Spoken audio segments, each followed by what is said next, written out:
Man, I'm just so happy been getting all this work done on the trailer this week. It's freaking almost summer, boys. It's been 60, 70 degrees all week. Man, I'm so pumped up. So pumped up. It's almost freaking summer.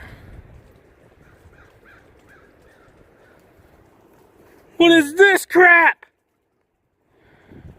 No!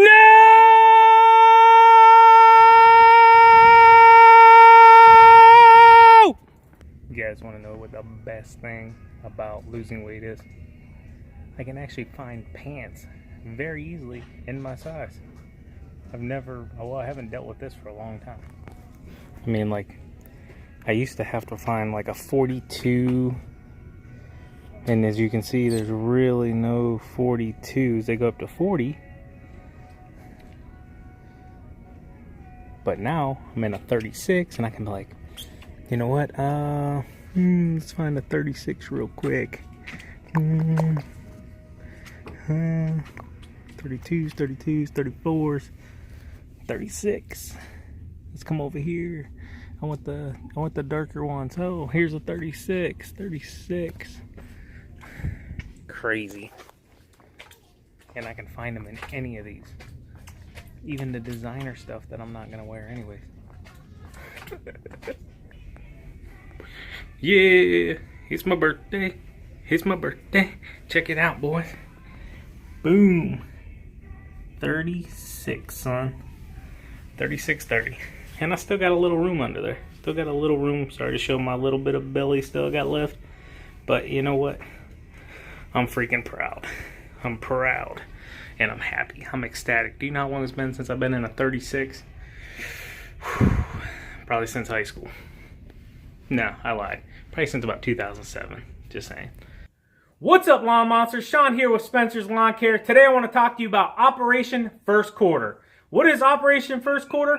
Operation First Quarter is exactly what it sounds like. The first quarter of any game you're in. It doesn't matter if it's football, soccer, whatever it is. It's go time, okay? You need to be out there advertising. You need to be getting your name out there. You need to be updating all your photos. You need to be contacting all of your previous customers.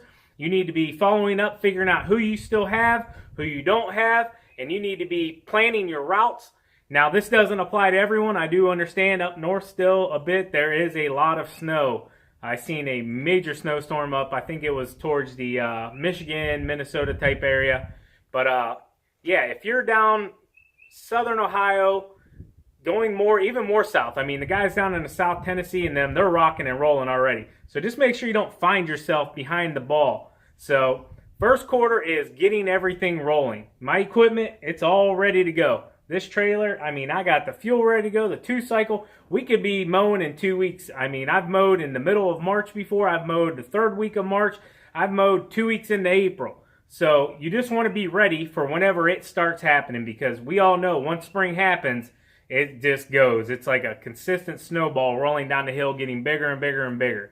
So got all the equipment fueled. I got the 2-cycle oil, got the gas cans filled up. All the equipment's filled up, mower's full. We're ready to rock and roll around here. It's just basically, it's a waiting game now. We got the signs out. We got the business cards being put out.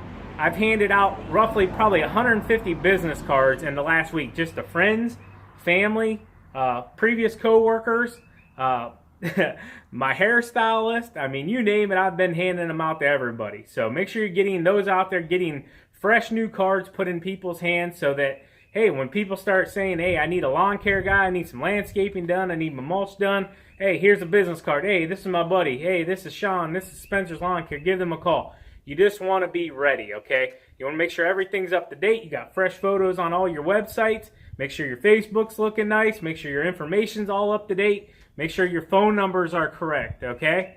Double check everything, because the last thing you want is something stupid like, oh, you accidentally put 2 zeros instead of a 01 in your phone number, and you're not getting any calls from that lead. So make sure you're starting to push out your advertising. You can do your Facebook post paid ads. You can do Craigslist.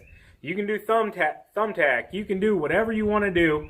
Just make sure you're doing something, okay? In this business, every day you need to be doing something. I don't care if it's super small or huge. You just need to be working towards a more positive goal, being better than you were yesterday and getting something accomplished every single day. Another thing is you want to make sure you're pushing aeration. Everybody knows that aerating, liming, fertilizing, and overseeding properties, this is the number one thing that you can do to your yard to make it green, make it beautiful. So make sure you're pushing other services early in the spring to bring in more profit. And aeration is a great profit maker. Just make sure you price everything out, price your seed out. That's going to be probably your most expensive. Price out your rental fee for an aerator if you don't have one. Your lime's dirt cheap, and your fertilizer is going to be a little bit pricey too. So make sure you even everything out. Make sure you do your measurements for your yards, and make sure you're profiting on top of that. Don't be afraid to charge people for these services. This is not a cheap service to offer. It does cost money, and make sure you let them know, hey, this is what it's going to be. But if you want a beautiful yard, you want a nice lush green yard with the beautiful dark green stripes in it, aerating, liming, fertilizing, overseeding, that's going to be a program that's going to take your yard from here to here, and put you above your neighbors, above all your competition. So just know also, not everybody is going to want this service. Just the other night I was talking with a buddy, and he mentioned, hey, not everybody wants it. And I understand it. It's the same way up here in Ohio. You kind of realize once you go into a certain neighborhood, those neighborhoods are top-notch neighborhoods, if you know what I'm saying. They're going to be the ones that are going to want to pay for this service, and then you have other neighborhoods where all they want is their grass cut, things trimmed up. It is what it is. It's a basic cut. You're not going to make the extra money off of them, which is perfectly fine. Me personally, I like doing the big, beautiful yards and striping them all up, but I'm more profitable in the long run on the yards with that. Don't do any fertilization. They don't get the grass nice and thick. There's nothing like pulling up to a yard, laying some okay stripes in it. The yard looks good, trimming it out real fast, blowing things off, and going on down the road. When you get into the pristine yards, you got to take your time for sure. You want to take your time regardless, but take your time for sure. Make sure everything is exactly how it is. You don't want any hooks in the ends of your lines, any of that stuff. It gets a lot more competitive up in those markets, which I love that too. I love laying beautiful stripes and, making lawn art, if you want to call it that. So, yeah, guys, we're in the first quarter right here. Just make sure you're doing something every single day to be better, to be positive, and to get the ball rolling. As always, guys, keep mowing, keep growing, keep making money, boys. I'll talk to you later.